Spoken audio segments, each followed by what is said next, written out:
Oi, pessoal. Na nossa aula de hoje estarei trazendo outras tags e elementos da linguagem de marcação de hipertexto, o famoso HTML, que nós começamos a ver na aula passada.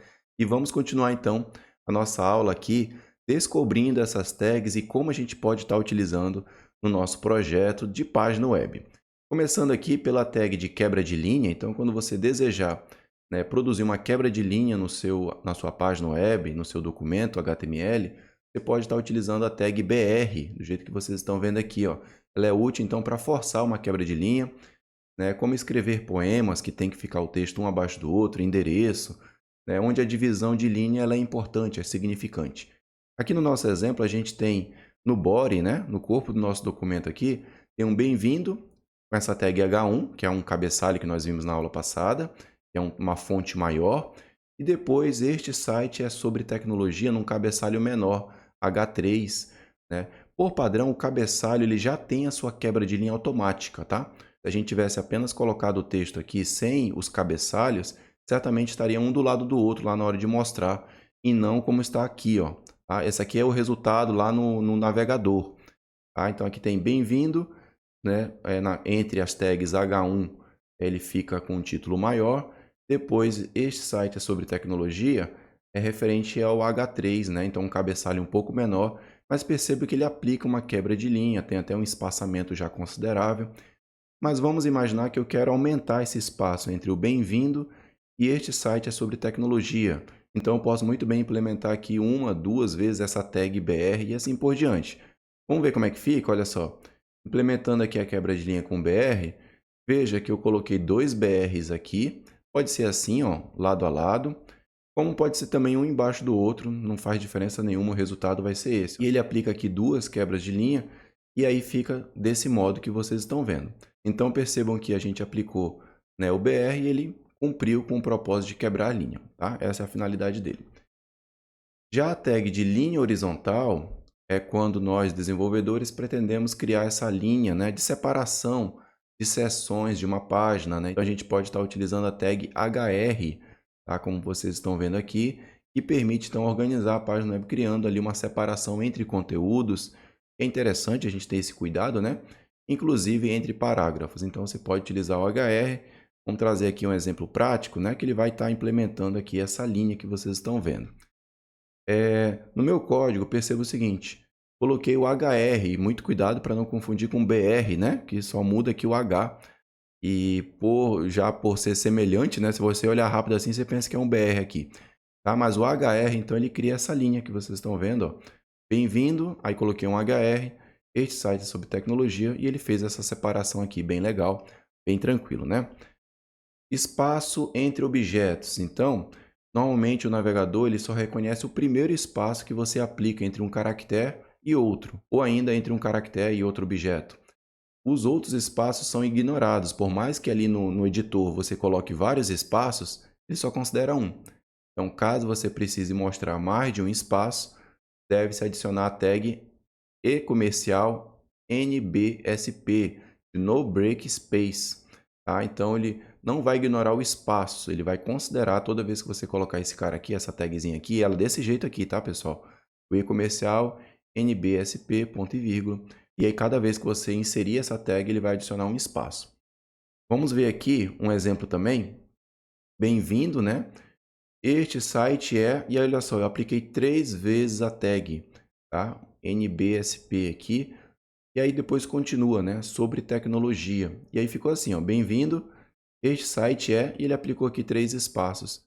Aqui no caso não faz muito sentido, talvez, você olhar esse resultado, mas às vezes a gente utiliza para separar o texto de uma imagem que está colado ali, apesar que a gente vai tratar tudo isso no CSS, ou um campo, né, tem um campo de edição que está muito colado ali do texto, você quer dar forçar um espaço ali, você pode estar aplicando esse tipo de tag. Mas como eu disse, a gente vai ainda aprender CSS para a gente aplicar folhas de estilos no nosso documento, mas é bom a gente saber a finalidade dessas tags aqui. Certo? Ok? Continuando, formatação básica. No HTML, é possível definir o estilo do texto que será exibido no corpo da página. E aqui a gente tem dentro do body também, né? O negrito, para você anotar aí, o itálico, sublinhado e o taxado. Tá? São com essas respectivas tags que vocês estão vendo aqui Lembrando que a melhor formatação a gente vai fazer no CSS, que são as folhas de estilos, para a gente aplicar em todo o nosso site. Por enquanto, a gente está conhecendo desse modo, tá? Essas tags aqui para a gente aplicar. Vamos ver então um exemplo prático também disso aqui, trazendo aqui essa formatação básica. Olha só, bem-vindo, né? Entre a tag H1 aqui, este site é sobre tecnologia, era o que nós tínhamos até então, né? Tirei, tá? A questão daquela linha horizontal, que a gente já mostrou, né? E olha só, informática em negrito, e aqui está a informática, ó. Lógica de programação em itálico, está aqui em itálico. Sistema de informação com underline, ok. E ciência da computação, taxado, e realmente está aqui. Tá? Colocamos assim para a gente ter um exemplo. Mas veja, aqui vem um ponto curioso, que aqui no editor, apesar da gente ter colocado as palavras uma abaixo da outra, dando a impressão que tem uma quebra de linha, na hora de ser exibido no navegador, ele não dá essa quebra. Então ficou um do lado do outro, é por isso que a gente tem esse emojizinho aqui pensando, ué, não era para estar um debaixo do outro? Não, ele não aplica assim não. Lembrando, que nem eu falei para vocês, com exceção dessa tag aqui de cabeçalho, né, do H1 e H3, que automaticamente aplica a quebra, os demais não aplica automático não. Então, é onde a gente vai aplicar já a primeira tag que a gente viu na aula de hoje, que é o BR, né, a tagzinha de quebra. Então, olha só, aqui no final, ó, apliquei um BR depois de informática, um BR depois de lógica de programação, um BR depois de sistema de informação e um BR depois de ciência da computação. Agora sim, nós temos aqui cada um desses nomes, né, um debaixo do outro, porque a gente aplicou a quebra, né, ao final de cada um. Beleza?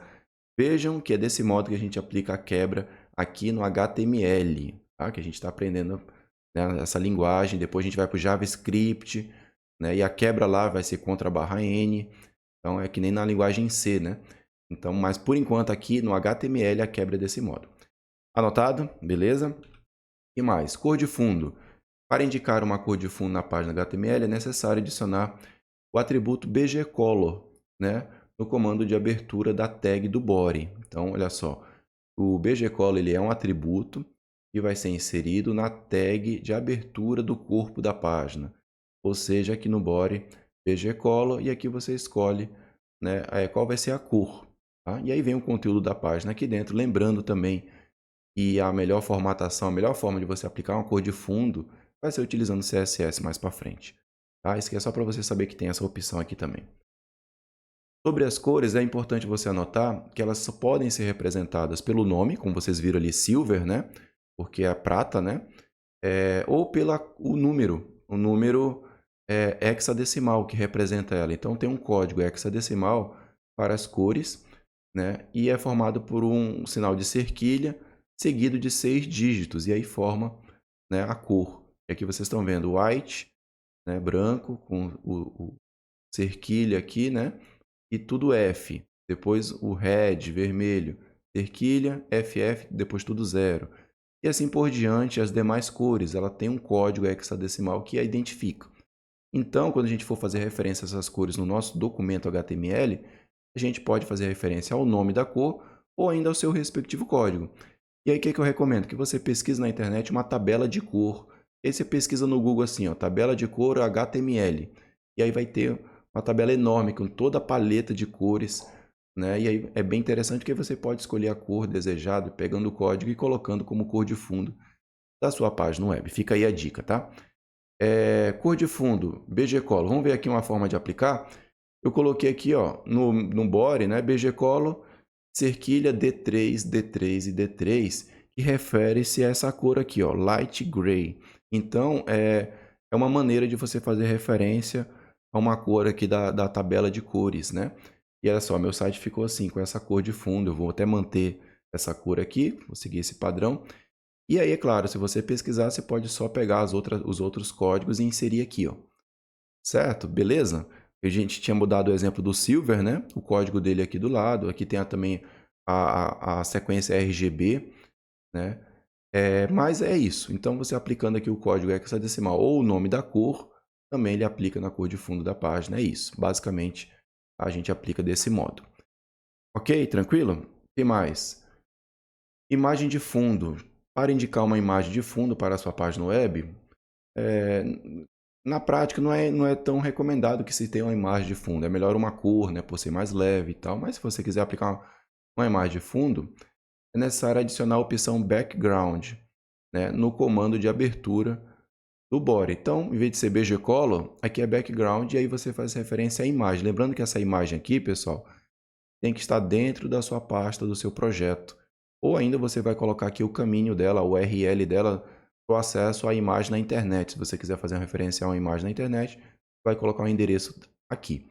Se for uma imagem que está no seu projeto, então é uma imagem que está na sua pasta, tá? Para poder você conseguir acessar facilmente e ser exibido como plano de fundo da sua página. Mais uma vez, a melhor formatação é com CSS. Vamos ver um exemplo aqui também de background, né? No caso aqui colocamos plano de fundo, foi o nome do arquivo, né? .png, lembrando que tem que ser exatamente o mesmo nome, com a mesma extensão. E aí repetiu-se aqui as mesmas tags que a gente já vinha usando, e olha só, ele aplicou aqui para vocês essa imagem, né? Toda colorida aqui, como se fosse uma nuvem cheia de cores. Tá? Então essa foi a imagem que eu escolhi aqui como exemplo, mas claro, você vai testar aí com uma outra imagem, você vai ver que ela, por padrão, ela se repete. Quando acaba a imagem, ainda tem mais página, né, para mostrar, ele replica, tá? Vocês estão vendo aqui, ó, tem uma divisória aqui que ele está replicando. Então esse é o padrão dele. Ele sai replicando a imagem até cobrir todo o display, o ecrã, né, que chama, né? O monitor do usuário. Se ele estiver acessando um monitor, computador, desktop, celular, ele repete a quantidade de vezes necessária para preencher o ecrã, tá? Do dispositivo do usuário. Beleza, ok. Lista não ordenada. A lista não ordenada é representada pela tag UL, né? Desse termo em inglês aqui, podendo ainda personalizar os marcadores. Aí é bem interessante você fazer esse teste, porque tem o circle, né? Aqui no type, ó, o L, type, e aí você coloca aqui disk, ele coloca um discozinho, né, preenchido, acho que esse aqui é o preenchido. Square é um quadradinho, o circle é um círculozinho que não é preenchido. Tá? Você faz o teste aí, você vai ver na prática, ele vai aplicar para cada um dos itens da lista. Então perceba que o L, ele abre a lista não ordenada, e depois barra o L, ele fecha aqui embaixo, e cada um dos itens é identificado com LI, tá? Depois fecha o LI. Outro item, LI, fecha o LI. Outro item, abre um novo LI e fecha o LI. Desse modo, você vai estar criando uma lista, tá, não ordenada. Vamos ver um exemplo aqui? Apliquei na informática, lógica de programação, sistema de informação e ciência da computação, olha aí, ó, o disk, né? Ó. E aí ele ficou dessa forma. Tirei aquelas tags, tá, de negrito, itálico, sublinhado e assim por diante, e troquei para essa lista não ordenada, e olha só, ele já aplicou aqui para a gente. A gente vai atualizando aí o projeto, e se você quiser ir acompanhando, é interessante, tá? E modificando também aí na sua página. Legal? Ok? Lista ordenada é representado pela tag OL, né, desse termo em inglês aqui, ó, que vem realmente de uma lista ordenada, podendo ainda personalizar os numeradores. Então perceba que a lista ordenada ela tem numeradores, e aí você pode mudar aqui no type para número 1, para A maiúsculo, né? A minúsculo, né? Esse I maiúsculo e I minúsculo, ele cria a sequência de acordo com o tipo escolhido. Tá? E aqui no caso a gente está trocando, né? Em vez de ser UL, como nós é OL, então muito cuidado com isso, que a tag dele é OL, e aí é fácil de associar a lista ordenada, né? OL, aí você fecha o L, e aqui permanece as mesmas tags, né, de itens. LI, fecha o LI, abre o LI, fecha o LI, e assim por diante. Aí você vai colocando o texto aqui dentro. Vamos ver o exemplo também? Lista ordenada. Troquei aqui o meu projeto para OL, né? Eu fechei com L e coloquei o type aqui, né? O tipo 1. E olha só, 1, informática, 2, lógica de programação, 3, sistema de informação, 4, ciência da computação. Pronto, ele já atualizou o nosso projeto. Tá? Lembrando que você vai salvando, né? Ctrl S, que nós vimos na aula passada, e aí você vai dando F5, vai atualizando a sua página no navegador web. E você vai acompanhando essas mudanças aqui. Estilo de parágrafo. Podemos aplicar um determinado estilo no parágrafo. E aí eu trouxe aqui, né, dentro da tag P, que é do parágrafo que nós vimos na primeira aula, né, ó, fecha o P aqui é o texto, tá? E aí você coloca aqui um atributo chamado style. E aí você coloca entre aspas, e lembra, muito cuidado que essa aspa é bom você digitar, né? Copiar do slide aqui e colocar lá, não. E às vezes ele carrega um tipo de aspa diferente e foge da formatação, e aí ele não reconhece, tá? Então você digita essa aspa aqui, abre uma aspa, color, aí você coloca o nome da cor ou o código hexadecimal, ponto e vírgula, font size, o tamanho da fonte, você coloca aqui em pixels, né? No caso aqui está 14, e aí você vai alterando. Ponto e vírgula, font family, a família da fonte, né? E aí 2 pontos, Arial. Se você quiser colocar a segunda opção, pode colocar como Verdana. Por quê? Pode acontecer do seu navegador, na hora de abrir o projeto web, né, dependendo do sistema que o usuário está acessando, ele não tem essa fonte, ele vai para a segunda. Então, essa aqui é a primeira opção, Arial, depois ele passa para a segunda. Caso não tenha a fonte Arial, ele vai para a fonte Verdana, tá? Que aumenta as chances de não mudar a estética, né, do texto do seu site. Certo? Vamos ver o exemplo aqui também? Estilo de parágrafo. Atualizei aqui, ó. Vamos então começar a nossa aventura tecnológica dentro do parágrafo aqui, ó. E aí coloquei esse estilo aqui, que foi azul, font size 14 px, font family Arial e Verdana. E aí eu troquei, aí só para atualizar, eu troquei aqui para não ficar aquela imagem, né? Que eu não gosto de imagem como plano de fundo, né? Eu voltei o BG Colo para aquele D3, D3, D3, tá? Que é aquele cinza mais claro. E aí, voltando aqui à questão do parágrafo, olha só, ele aplicou, né? A fonte ficou azul, aplicou aqui o Arial, né? O tamanho, aí recomendo que vocês façam as modificações para você ver na prática aí no seu projeto também. Certo? Tranquilo? Imagens. Para inserir uma imagem em uma página web, utiliza-se a tag imgsrc, tá? No mínimo isso, tá? imgsrc. E claro, tem outros atributos que ajudam a mostrar a imagem, você dimensionar a imagem. Então, o src define o caminho, né? Ou a URL da imagem a ser exibida. Então, aqui no caso é semelhante, né? Àquele que a gente tinha visto, que precisa fazer referência a uma imagem que está dentro da pasta do seu projeto. Então, aqui no caso, imagem.jpg é o nome da imagem e a extensão dela. Ou ainda eu posso também indicar aqui uma URL para ela ser carregada da internet, essa imagem, tá? Esse segundo atributo, o ident, ele define a largura da imagem. Então, você pode definir em pixels ou em porcentagem, tá? Entre aspas aqui, não esqueça disso. Já o height, ele é referente à altura, né? Define a altura da imagem também em pixels ou em porcentagem. Então, você dimensiona aqui a imagem de acordo com o tamanho que você deseja exibir na sua página. E o alt, ele é um texto alternativo, né, que é exibido se a imagem não carregar. Ou para tecnologias assertivas, né, que faz aquela leitura da imagem, você faz a descrição aqui. Tá? Então, bem legal você anotar também esses atributos que existem na tag img. Tá? Então, no mínimo, você tem que fazer referência à imagem. Se você não dimensionar a largura e a altura, ele dimensiona a imagem do tamanho real mesmo. Ele carrega a imagem do tamanho que ela é. Isso pode ser um problema, né? Então, é bom você dimensionar a largura e a altura e também coloca o texto alternativo aqui. Tá? Fica mais interessante. Vamos ver aqui também um exemplo, né?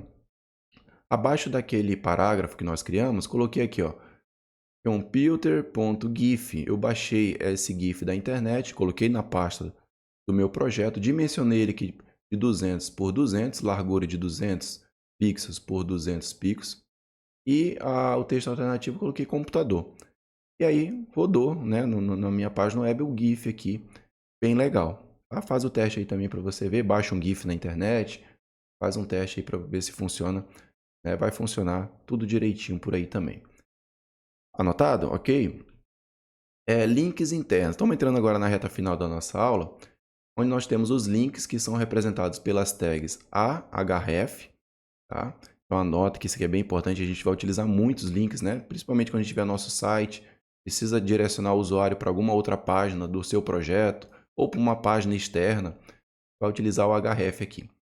E aí você coloca aqui, dentro do href aqui, arquivo.extensão, e fora, né, o conteúdo é o texto que você quer que seja exibido para o usuário. Ou ainda você pode colocar a tag de imagem aqui, porque aí a imagem fica clicável. Você clica na imagem e ele direciona para o arquivo que você colocou aqui ou para um site na internet. É necessário especificar o nome do arquivo, que será chamado, e a sua extensão. Então, aqui no caso é uma apostila.pdf. Esse é o arquivo que vai ser direcionado ao usuário para acessar. E o texto que vai aparecer para o usuário é apostila de HTML. Então, quando ele clicar aqui, chama esse cara aqui. Contatos.html. Vamos supor que eu vou direcionar o meu usuário para uma página HTML do meu projeto, que tem ali os contatos. Então, lista de contatos, quando o usuário clica aqui em lista de contatos, ele é direcionado para a página contatos.html e exibe, então, os conteúdos dessa página aqui. Legal? Vamos fazer um teste aqui também, utilizando href.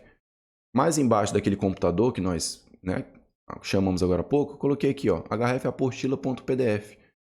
E aqui, ó, clique aqui e acesse a apostila de HTML. Então, foi esse texto que veio para cá, ó.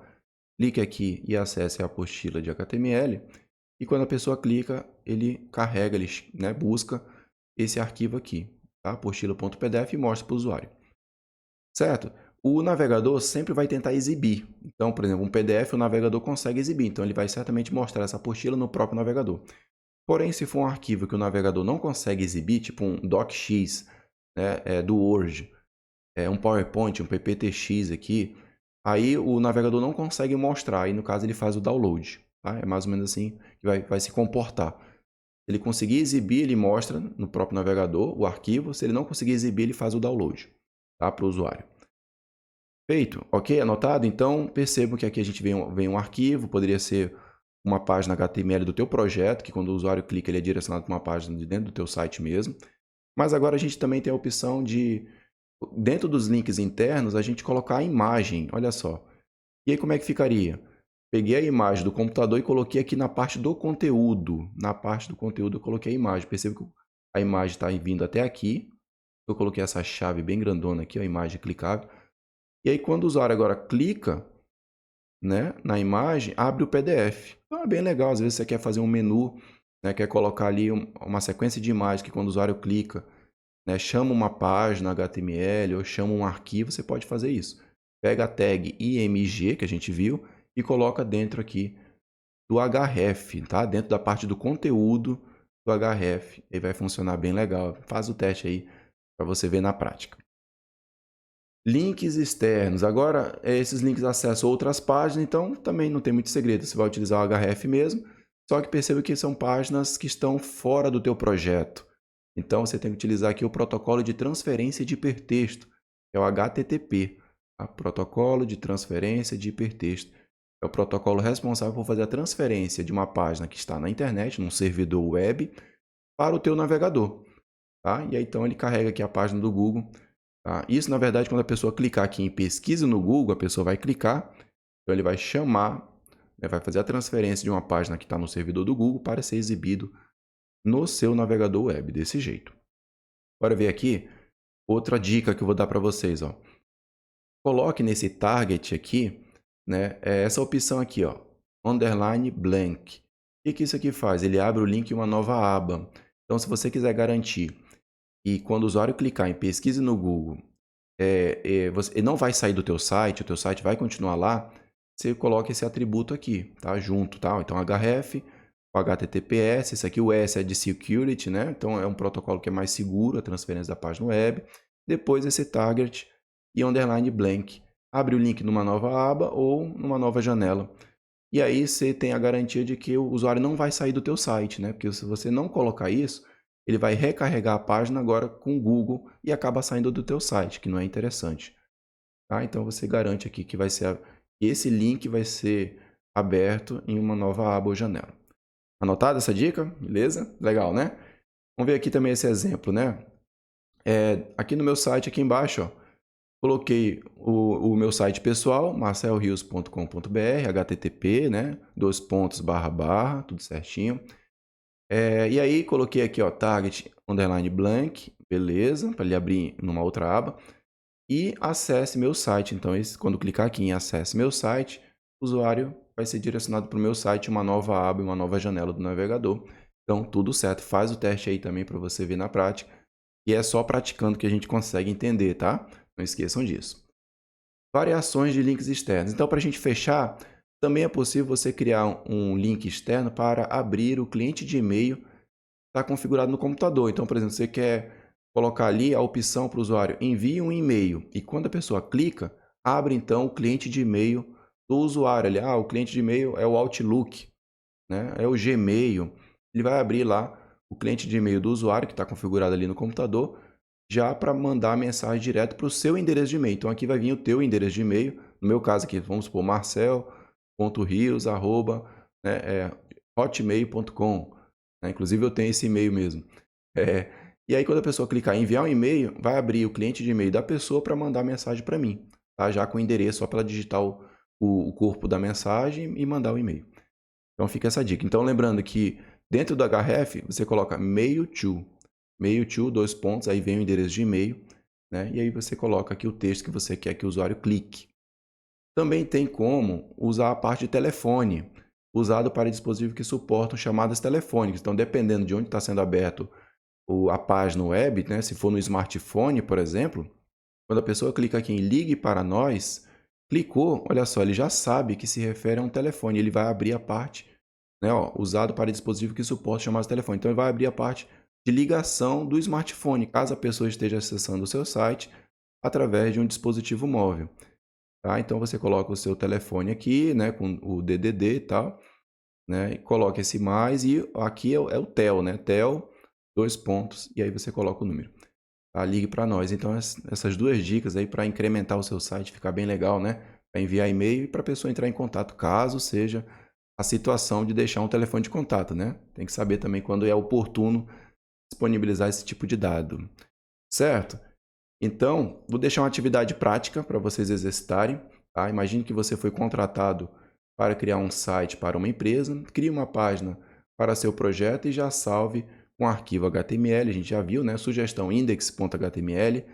Utilize a estrutura básica ensinada na primeira aula como referência, a gente tem a primeira aula aí, né? Você pode estar acessando. E personalize os seguintes elementos. Altere o texto dentro da tag title, então você vai colocar um título para o seu site, né? Você vai alterar para o nome da sua página ou da sua empresa, né? Fictício mesmo, para treinar, né? Adicione uma frase dentro da tag H1 que represente um tema de interesse da empresa. Inclua um parágrafo, né, P, abaixo do H1 com uma breve apresentação do seu site, da sua empresa, tá? Para você também brincar aí com a sua página web. Seguindo adiante, tem a etapa 2, que é o que a gente viu hoje. Aproveite a mesma estrutura do site e adicione novas funcionalidades com base na aula de hoje. Então, aqui é o nome da sua empresa, em H1, né? Aqui tem uma breve descrição da empresa, do seu site, que a gente colocou aqui num parágrafo. Perceba que eu coloquei uma linha horizontal, você já sabe como fazer isso. Depois, vantagem de ser cliente. Perceba que aqui é outra tag H1, né? Se você quiser até colocar uma tag com a fonte um pouco menor, tá válido, tá valendo, tá? E aí você coloca aqui uma lista ordenada com essas informações. Depois vem uma outra lista, aí depois vem uma lista horizontal, né? O que os clientes estão dizendo. A gente está colocando aqui uma situação hipotética, aí coloca um textozinho aqui em itálico, né? Depois uma fonte aqui em negrito com o nome de clientes, né? Faz esse teste assim para você, vai colocando as quebras de linha para poder ficar algo parecido com o que vocês estão vendo aqui, talvez até melhor. Se você puder fazer melhor, né? Tranquilo.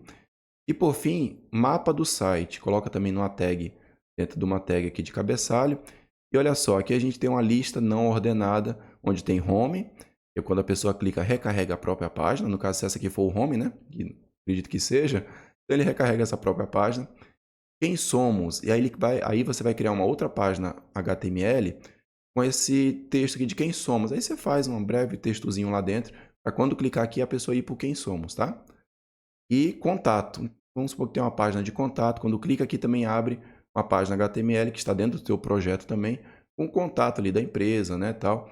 E permite também que lá de contato a pessoa possa voltar para o home. Cria lá também no rodapé ou na parte de cima o linkzinho para voltar para o home. Desse modo a pessoa consegue navegar do home para o contato, do contato para o home, do home para quem somos, do quem somos para contato, vai criando essa estrutura. Por enquanto tudo manual mesmo, depois lá na frente a gente vai automatizar, vai melhorar bastante, tá? O layout, a navegação das nossas páginas web. Então era isso que eu queria trazer para vocês. Lembre de praticar, porque é praticando que você aprende, você vai errando, né, e vai corrigindo. E aí eu deixo o convite para você conhecer as nossas redes sociais, tá? No Instagram, estou produzindo conteúdo por lá, TikTok, vídeos curtos. Temos um grupo aberto no Telegram e também um canal com dicas de informática no WhatsApp, tá? Tudo isso aqui disponível para você. Beleza? Eu vou ficando por aqui e eu vejo vocês na próxima. Até lá. Tchau.